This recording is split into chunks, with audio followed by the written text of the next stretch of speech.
За манайхан өглөө заавал юм идэж гэрээсээ гарч байгаарай. Миний хувьд их хөнгөн хоололдог. Гэхдээ холойн бантанг нь худгана. Даавланд жаахан сэрүүхэн болж хасахар орсон. Ер нь хүн идэж байгаа хоолноос амин дэм, уург, эрүүл өөх, нүүрс ус авах ёстой. Тиймээс энэ хоол миний биед яаж нөлөөлөх вэ гэж бодож байхад илүүтэхгүй. Би чинь өглөө болгоно л ийм юм хутгаж идэнэ.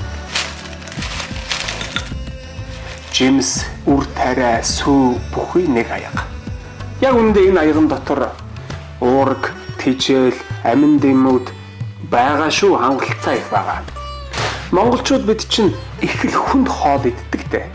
Тиймээс ядаж өдрийн нэг хоол нь нэг иймэрхүү өвс ногоо байвал зүгээр дээ гэж хувьдаа боддог юм. Ирландд ихэнх орон байранд хогоо ангилж хаях ёстой. Энэ нь бас их таалагддаг. Ховонцор сав, кардон цаас тусдаа, шилнүүд тусдаа. За тэр ч яах вэ? Өглөөний цайгаа уух мэн. Бас араас нь ногоон цай уунаа. Илгэнд их ээлтэй идэгсэн шүү. Өглөөд нэг ийм хоол идчихээ. Тэгээд ер нь нэг хэсэгтэй юм идэхгүй. Яг нь сайн усан те.